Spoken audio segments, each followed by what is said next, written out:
राजा जी का हो एठे चीज मंगनी तो ना लेके अइला ना। और रोज रोज तू कुछ ना कुछ फरमाइशिए करे कॉले रानी दिखावे के तो देखइबो ना कइला। का करे रहलू हो ला सुनो सुनावा। जाने दे के राजा रोज तू कमालानु हो,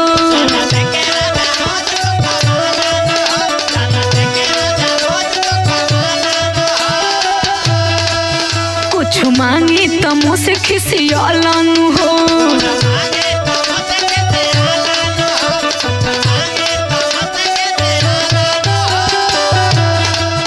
जान दे के राजा रोज तो कमालानु हो, कुछ मांगी तो मुँह से खिसियालानु हो।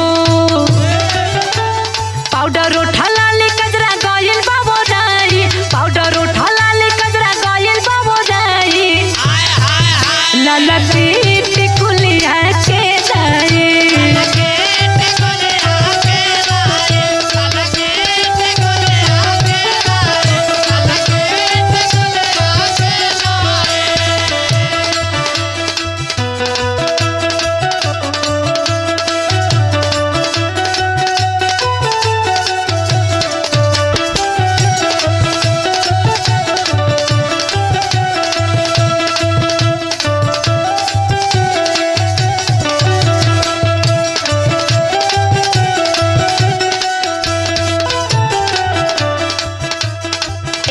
जी का हो और सुनाओ।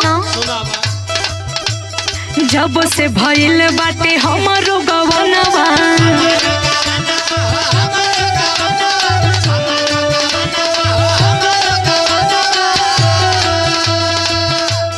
किन के तू आज लेना दिहला सजनवा।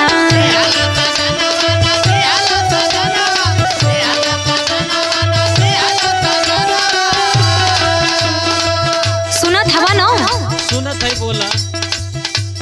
जब से भइल बाटे हमरो गवनवा, कुछ नहीं किन के तू दिहला सजनवा।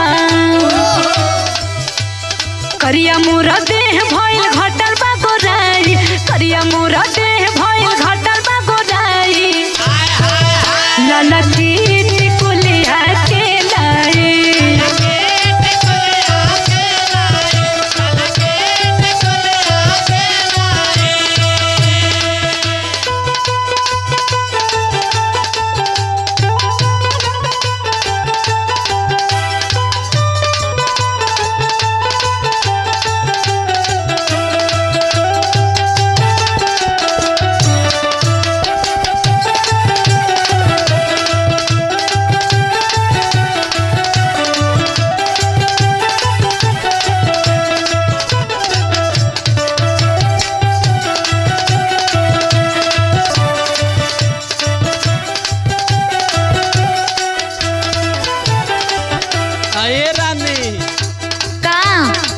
देखा ढेर भरावे लू पानी, ऐसन ऐसन मत करा। काहे ना करी? और रोज रोज लाइला तब वो कहलू कि ना लवेला। जब कुछ न कुछ कमी रह जाए तबे न कहिला। अच्छा सुनाओ। सुनावा। बड़ा तू हमार अनिल कंजूस पिया,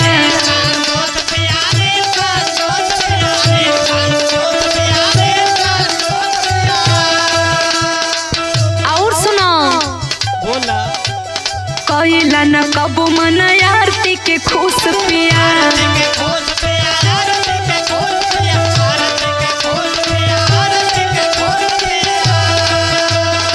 हम तो और नौटंकी कुल बुझिला। अच्छा सुनाओ। सुनावा।